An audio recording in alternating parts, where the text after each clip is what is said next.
la planète, la biodiversité, les ressources halieutiques, les habitats côtiers subissent des pressions intenses du fait des activités humaines. Il faut les comprendre, il faut les évaluer et pour pouvoir y remédier à travers des mesures de gestion. Mais pour cela, on a besoin d'observations, des observations indépendantes, objectives, des observations en grande quantité et qui plus est, qui soient collectées dans le temps. C'est ce qu'on appelle des suivis.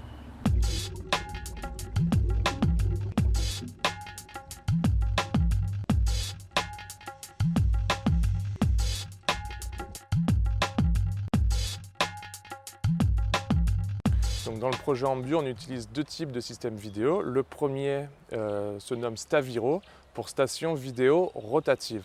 Donc c'est un système qui va permettre de faire du spatial, c'est-à-dire couvrir une zone importante en réalisant un grand nombre d'observations. Donc c'est un système que l'on laisse 12 minutes au fond de l'eau, qu'on pose et qu'on remonte sur le bateau.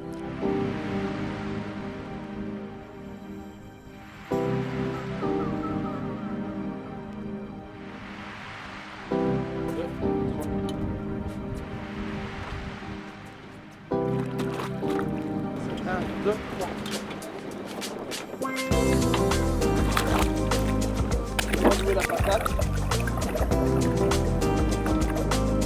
Elle est où la patate? Elle est là.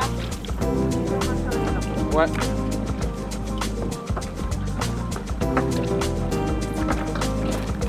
Devant, on peut partir en marche arrière.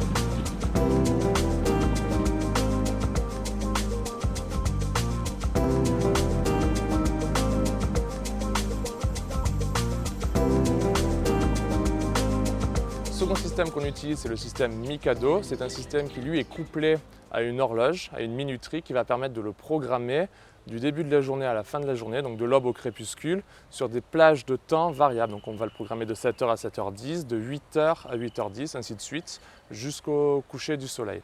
Donc c'est un système qui lui va permettre plus de faire du temporel et de voir les assemblages de poissons, les variations des assemblages de poissons tout au long de la journée.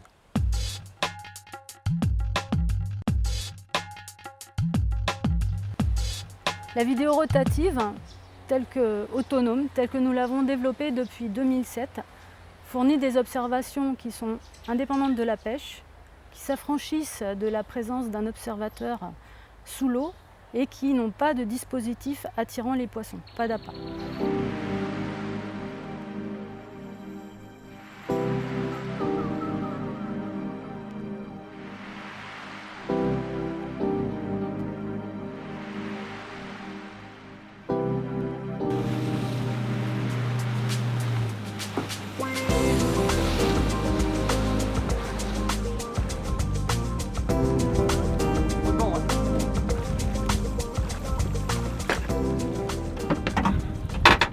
Alors avant chaque mission, on réalise ce que l'on appelle le plan d'échantillonnage. Le plan d'échantillonnage, c'est la manière dont nous allons répartir les stations sur l'ensemble de la zone d'étude. Ce plan d'échantillonnage est stratifié, c'est-à-dire les stations sont réparties selon le type d'habitat. Donc au niveau des récifs, sur la pointe externe, sur le récif intérieur et sur les récifs lagonaires. Mais on va également dans les autres types d'habitats tels que les herbiers, les fonds lagonaires, les algueraies. Cela pourquoi? Pour pouvoir répondre à différentes problématiques scientifiques qui sont différentes selon la mission que nous allons réaliser. Sur cette carte, là, ce qu'on a fait hier, c'est qu'on a trois types de points. On a des points qui ont été réalisés aux mêmes endroits qu'avaient été réalisées les observations en plongée. On a également des points qui sont réalisés aux mêmes endroits que là où on avait posé des caméras en 2007. Donc points par rapport au GPS aux mêmes endroits. Et il y a des points un petit peu qu'on a mis à d'autres endroits pour un petit peu diversifier et faire d'autres milieux, notamment au niveau du plateau de Coné, donc qui sont symbolisés par des triangles sur chacune des... Qui correspondent aussi aux demandes de la province d'aller sur des zones particulières et d'aller sur le Frangeant. Sur le Frangeant, ouais. Donc, et aussi sur la zone d'impact, plus au nord, sur la zone d'impact de l'usine. De l'usine, ouais.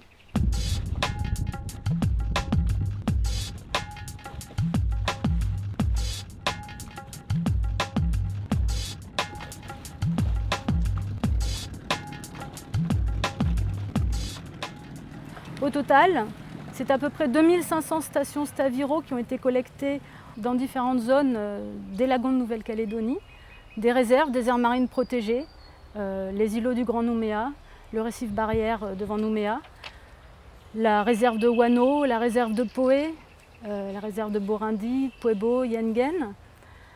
Également dans des zones inscrites au patrimoine mondial. Et enfin, dans des zones éloignées qui sont quasiment indemnes de toute pression humaine, comme les atolls de Chesterfield et Bellona.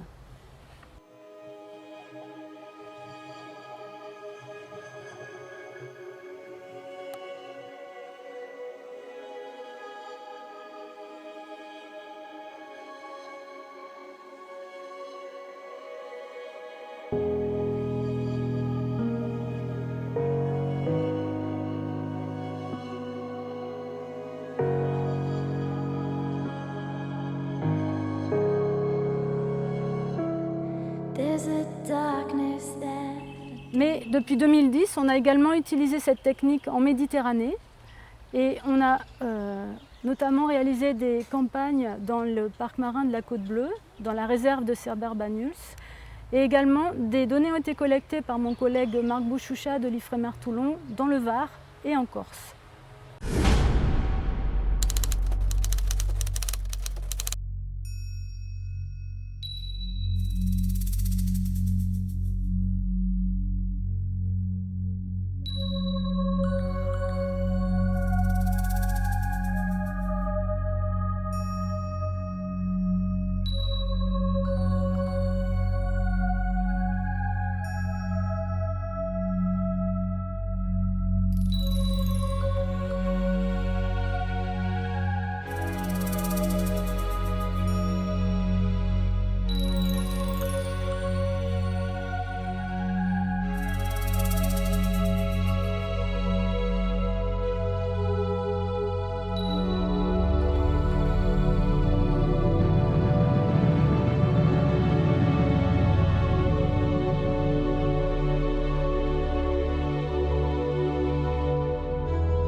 Là, on a deux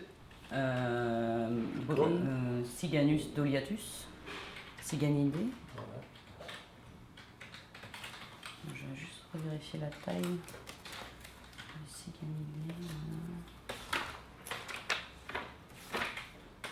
Alors un Siganus, ça fait dans les 20 cm au max. Du coup là on est sur des grands.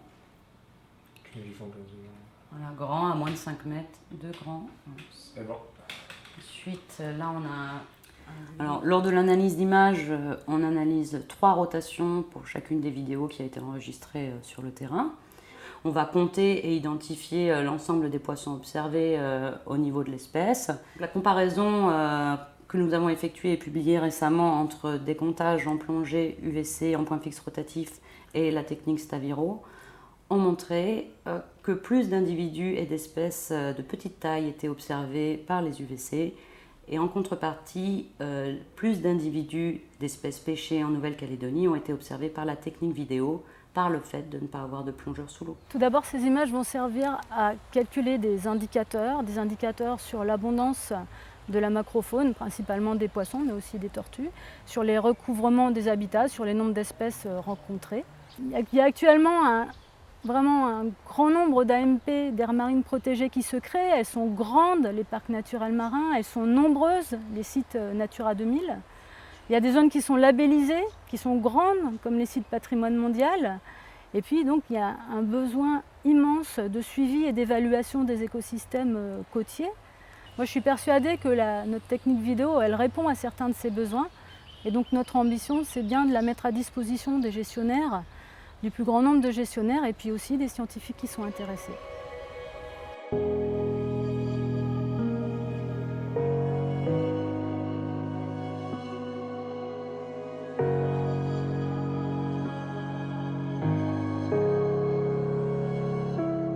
There's a darkness that adores me, sending roses in the night, but it's just